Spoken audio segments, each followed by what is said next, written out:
Section 1, 1415 to 1728. Chapter 1, the story of the world's first racist. Before we begin, let's get something straight. This is not a history book. I repeat, this is not a history book. At least not like the ones you're used to reading in school.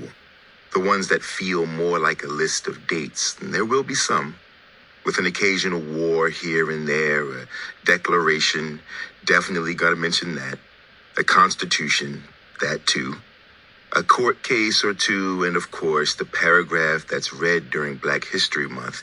Harriet, Rosa, Martin. This isn't that. This isn't a history book, or at least it's not that kind of history book. Instead, what this is a book that contains history. A history directly connected to our lives as we live them right this minute. This is a present book. A book about the here and now, a book that hopefully will help us better understand why we are where we are as Americans, specifically as our identity pertains to race. The R word, which for many of us still feels rated R, or can be matched only with another R word, run. But don't. Let's all just take a deep breath. Inhale, hold it, exhale and breathe out, race. See? Not so bad. Except for the fact that race has been a strange and persistent poison in American history, which I'm sure you already know. I'm also sure that depending on where you are and where you've grown up, your experiences with it, or at least the moment in which you recognize it, may vary. Some may believe race isn't an issue anymore, that it's a thing of the past, old tales for bad times. Others may be certain that race is like an alligator, a dinosaur that never went extinct but instead evolved. And though hiding in murky swamp waters, that leftover monster is still deadly. And then there are those of you who know that race, and more critical, racism, are everywhere. Those of you who see racism regularly robbing people of liberty, whether as a violent stick-up or as a sly pickpocket. The thief known as racism is all around. This book, this not history book, this present book is meant to take you on a race journey from then to now, to show why we feel how we feel, why we live how we live, and why this poison, whether recognizable or unrecognizable, whether it's a scream or a whisper, just won't go away. This isn't the be-all end-all. This isn't the whole meal. It's more like an appetizer. Something in preparation for the feast to come. Something to get you excited about choosing your seat, the right seat, at the table. Oh, and there are 3 words I want you to keep in mind. 3 words to describe the people we'll be exploring. Segregationists, assimilationists, anti-racists. There are serious definitions to these things, but I'm going to give you mine. Segregationists are haters, like real haters, people who hate you for not being like them. Assimilationists are people who like you, but only with quotation marks, like you, meaning they like you because you're like them. And then there are anti-racists. They love you because you're like you.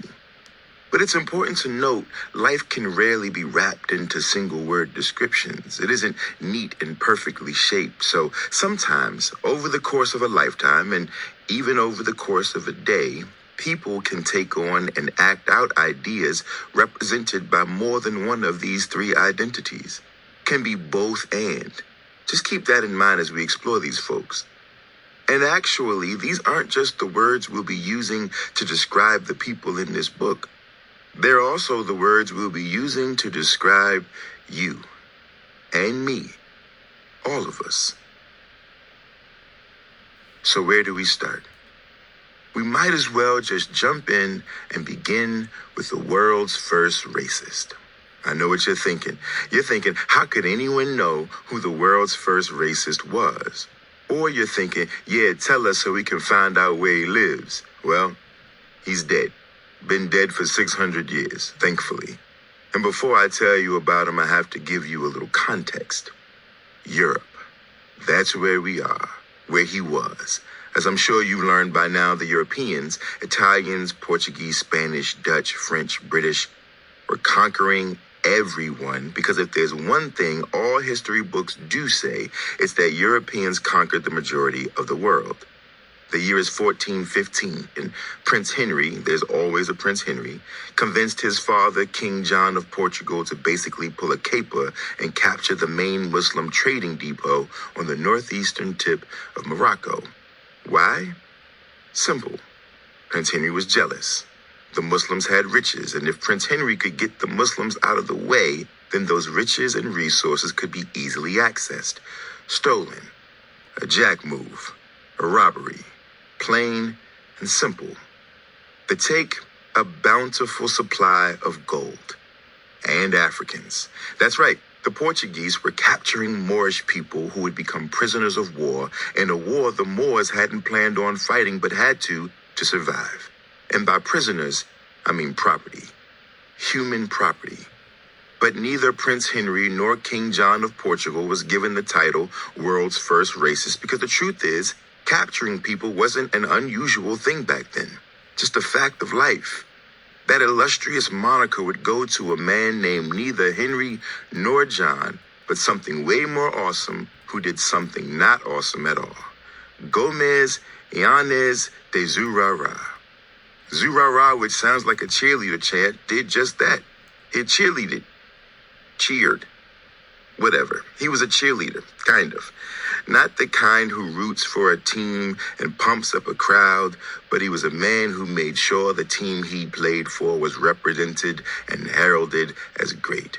He made sure Prince Henry was looked at as a brilliant quarterback making ingenious plays, and that every touchdown was the mark of a superior player. How did Zurara do this?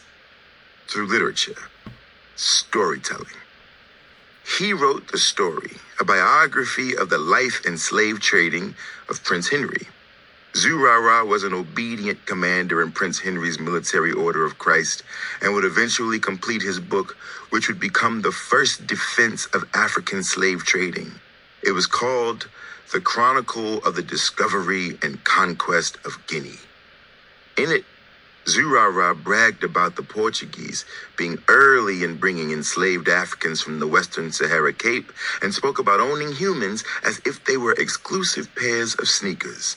Again, this was common, but he upped the brag by also explaining what made Portugal different from their European neighbors in terms of slave trading. The Portuguese now saw enslaving people as missionary work, a mission from God to help civilize and Christianize the African savages. At least that's what Zurara claimed.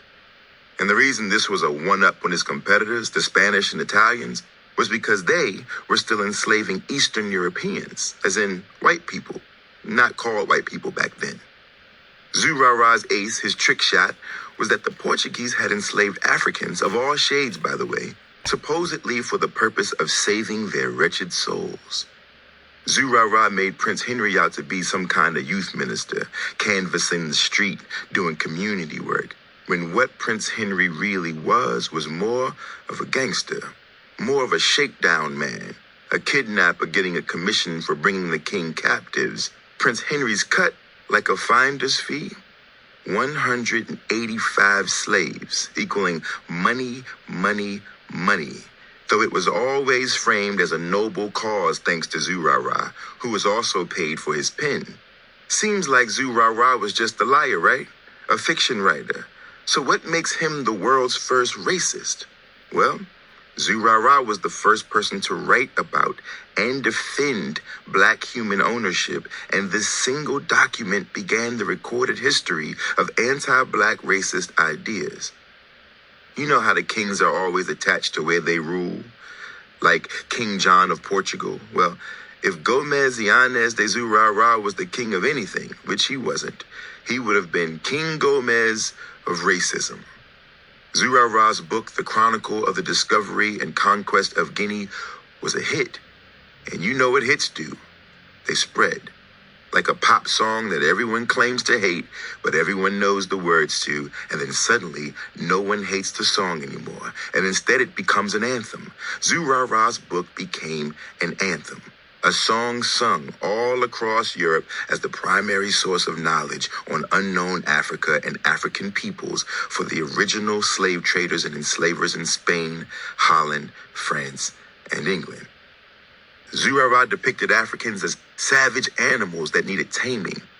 This depiction over time would even begin to convince some African people that they were inferior, like Al-Hassan ibn Muhammad al-Wazan al-Fasi, a well-educated Moroccan who was on a diplomatic journey along the Mediterranean Sea when he was captured and enslaved. He was eventually freed by Pope Leo X, who converted him to Christianity, renamed him Johannes Leo. He later became known as Leo Africanus or Leo the African, and possibly commissioned him to write a survey of Africa. And in that survey, Africanus echoed Zurara's sentiments of Africans, his own people. He said they were hypersexual savages, making him the first known African racist. When I was growing up, we called this drinking the Kool-Aid or selling out. Either way, Zurara's documentation of the racist idea that Africans needed slavery in order to be fed and taught Jesus, and that it was all ordained by God, began to seep in and stick to the European cultural psyche. And a few hundred years later, this idea would eventually reach America.